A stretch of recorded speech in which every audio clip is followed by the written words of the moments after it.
आज प्रभु का वादा है, यिर्मयाह की पुस्तक अध्याय 33 वचन 3।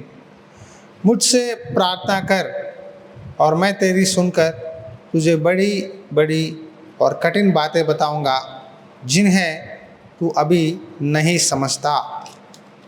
मुझसे प्रार्थना कर और मैं तेरी सुनकर तुझे बड़ी बड़ी बातें, कठिन बातें बताऊंगा जिन्हें तू अभी नहीं समझता। आज परमेश्वर कहते हैं, मुझसे प्रार्थना कर, मैं तुझे बड़ी बड़ी बातें सिखाऊंगा जो आज आपके लिए आपको समझ में नहीं आता। यीशु मसीह जब पैदा हुए, यूसुफ मरियम वो बच्चे को लेकर, यीशु मसीह को, बालक को लेकर बेथलेहम गए। बेथलेहम में पैदा हुए। वहाँ बहुत सारे लोग आए थे, चरवाहा आए थे, यीशु मसीह को देखने लगे, धन्यवाद करके आराधना करके गए। 3 गिन्यानी आए, तोहफे दिए, सोना चांदी गंधरस लोबान सारे तोहफे दिए। उनको पता नहीं चल रहा है अब हम क्या करें, हमें कहाँ जाना चाहिए। उस परिस्थिति में परमेश्वर ने अपना स्वर्गदूत को भेजकर कहा, तुम यहाँ से निकलो। राजा हेरोद ढूंढ रहा है प्रभु यीशु मसीह को मारने के लिए। शैतान का नज़र प्रभु यीशु मसीह के पैदाइशी से ही है, पैदाइशी से है।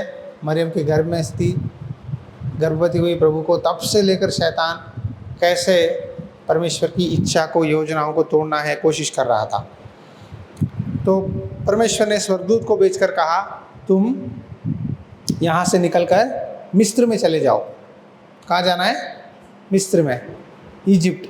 जब मिस्र में चले गए, कुछ सालों के बाद जो दुश्मन था हेरोद, वो मर गया। मरने के बाद परमेश्वर ने कहा, तुम्हारे दुश्मन चले गए, यहाँ नहीं है, तुम वापस फिर अपने बेथलेहम, अपने यहूदा, इज़राइल में जाओ। उन दिनों में राजा हेरोद की जगह में उसका बेटा पैदा हुआ, उसका बेटा हुआ। तो यूसुफ ने फिर प्रार्थना की, प्रभु क्या करूं?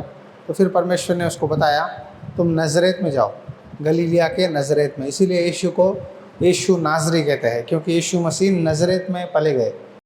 देखो परमेश्वर का वचन में प्रभु देखो यूसुफ और मरियम को कैसा चलाया।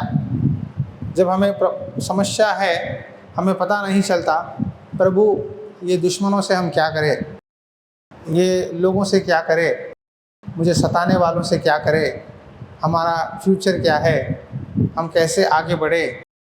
कई बार हमें सवाल आता है, मेरा भविष्य क्या है, आने वाले दिनों में क्या होगा, हम कैसे रहने वाले हैं।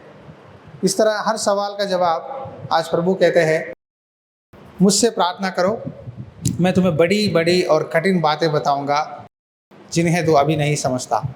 कभी भी हम अपनी हालत, परिस्थिति को, आज को नहीं देखना चाहिए। आज देखकर अगर आप निराश और दुखी हो जाओगे तो हम आगे नहीं बढ़ पाएंगे। कभी भी आज के लिए नहीं सोचना है, लंबे समय के लिए सोचना चाहिए कि प्रभु मेरे लिए भला ही करेगा, प्रभु जो भी करेगा अच्छा ही करेगा। तो प्रेयर कर रहा था, प्रभु ने मुझे कानों में एक आवाज़ दिया, वो है, मैं तुझे बुद्धि और समझ की आत्मा दूंगा। आमीन। बुद्धि और समझ की आत्मा दूंगा। नीति वचन अध्याय 4 में वचन 1 में लिखा है, हे मेरे पुत्रों, पिता की शिक्षा सुनो, समझ प्राप्त करने में मन लगाओ। हे मेरे पुत्रों, पिता की शिक्षा सुनो और समझ प्राप्त करने में मन लगाओ। बुद्धि और समझ बहुत ज़रूरी है। बुद्धि समझ हमें सिखाता है कि किससे कहाँ बात करें, कैसे रहे। आपके सामने शैतान लोगों को भेजता है आपको सताने के लिए, आपकी भक्ति जीवन को बिगाड़ने के लिए, आपको डिप्रेशन देने के लिए, निराशा में लेके जाने के लिए। बहुत लोगों को आपके आसपास इस्तेमाल करता है। शायद वो आपके ऑफिस में हो सकते हैं, आपके रिश्तेदार हो सकते हैं, आपके दोस्त हो सकते हैं, या पड़ोसी हो सकते हैं। शैतान का यही प्लान है कि आपको कैसे अटैक करे, कैसे आपको गिराए, कैसे आपको प्रभु से अलग करे। कभी कभी आपको बेचैनी आता है, प्रार्थना करने का मन नहीं लगता।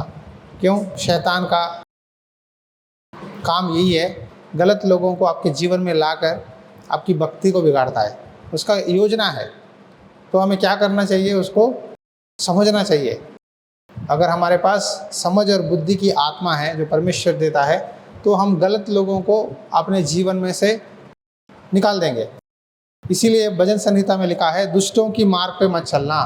क्या ही धन्य है वह पुरुष जो दुष्टों की युक्ति पर नहीं चलता, ना पापियों के मार्ग में खड़ा होता, ना टट्टा करने वालों की मंडली में बैठता है। आमीन। ये एक वचन आपको बेचैनी से छुटकारा देगा। ये एक वचन आपको भक्ति में बढ़ाएगा। ये एक वचन आपकी आत्मिक जीवन को फिर बांधेगा। गलत बंदे आकर आपको गलत बातें सिखाएंगे, आपको नेगेटिव बातें चढ़ाएंगे, आपको प्रभु के बारे में या किसी और के बारे में आपके अंदर जहर फैलाएंगे। तो वचन में लिखा है, क्या ही धन्य है पुरुष दुष्टों की युक्ति पर नहीं चलता, ना पापियों के मार्ग पर खड़ा होता। पापी गलत लोगों के साथ नहीं बैठना है, मतलब एक दूसरे के बारे में बुराई करने वालों से नहीं बैठना है, परंतु यहोवा की व्यवस्था से प्रसन्न रहता और उसकी व्यवस्था पर दिन रात ध्यान करता है। हमें ध्यान परमेश्वर के वचन पे करना है। जब हम परमेश्वर के वचन पे ध्यान करेंगे तो परमेश्वर कहते हैं, मैं तुझे बड़ी बड़ी बातें बताऊंगा जो तुझे आज पता नहीं। परमेश्वर पता है लोगों के बारे में बताते हैं, लोगों की हाल चाल बताते हैं, आने वाले दिनों में क्या होगा बताते हैं। मैं तुझे बताऊंगा। होने वाली बातें बताना परमेश्वर को शोभा देती है। हमें अच्छा लगता है प्रभु क्या होगा, लेकिन वो जानना है तो व्यवस्था प्रभु का वचन दिन रात पढ़ना है। दिन रात वचन पढ़ने वालों से परमेश्वर बोलता है। आज आपके लाइफ में जो काम रुके हैं लंबे समय से, उसके लिए आप बुक में लिखकर प्रार्थना करो, परमेश्वर इस विषय के बारे में आप क्या करना चाहते हैं, आपकी इच्छा क्या है, प्रभु मदद करो। अगर आप लिखकर प्रार्थना करोगे, परमेश्वर बताएंगे आपको किससे बात करना है, किससे कट करना है, सब कुछ पिता बताएंगे। तो शैतान को, गलत लोगों को, गलत बातों को हमें अपने जीवन में से हटाकर व्यवस्था, प्रभु की शिक्षा और समझ को मांगना है। कई बार लोग देखो पैसे को गंवा देते हैं, बहुत कमाने वाले हैं, लेकिन आज के दिनों में ये गेम्स खेलते हैं, कुछ ऑनलाइन गेम्स खेल के बच्चे या बड़े 1000 लगाओ 2000 आएगा, 2000 के 5000 बोल के लाखों रुपए, हज़ारों रुपए पैसे गंवा देते हैं। ना अपने पेट के लिए खाते, ना बच्चों की देखभाल करते, ना कुछ करते अच्छे काम, लेकिन गंवा देते हैं। लेकिन परमेश्वर कहता है, मैं तुझे समझ दूंगा, मैं तुझे बुद्धि दूंगा। तो आज आपको प्रार्थना करना है, परमेश्वर मुझे समझ चाहिए, मुझे बुद्धि चाहिए, मुझे तेरा वचन के ऊपर चलना है। हर बार हम प्रार्थना करते समय, प्रभु मुझे होने वाली बातें बता, मुझे क्या करना है, मुझे इन लोगों से कैसे बात करना है।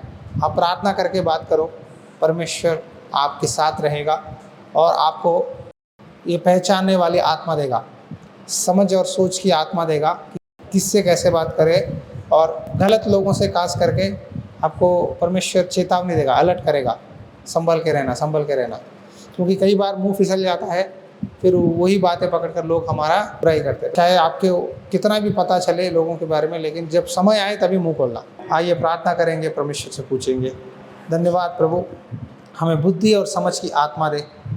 आज हम प्रार्थना करते हैं, होने वाली बातें हमें बता परमेश्वर। हम चाहते हैं कि होने वाली बातें हम जीवन में देखें। अब तक हमने ये प्रार्थना नहीं किया, आज प्रार्थना करते हैं। तू मुझसे प्रार्थना कर, मैं तुझे बड़ी बड़ी और कठिन बातें बताऊंगा, तू अजय अभी समझ में नहीं आता। परमेश्वर तेरे भवन के लिए, सेवकाई के लिए और हमारे भक्ति के जीवन के लिए मांगते हैं। तेरे भवन के कामों के बारे में जैसा तू समझ देता है, बुद्धि देता है, वैसा हम चलेंगे परमेश्वर। हम कहीं भी हमारा सोच का सहारा नहीं लेंगे, लेकिन संपूर्ण मन से तेरी उपासना करेंगे। तू जो कहता है वही हम करेंगे परमेश्वर। इस सुबह प्रभु हम सबको बुद्धि और समझ देकर इस पूरा महीना आशीष दे।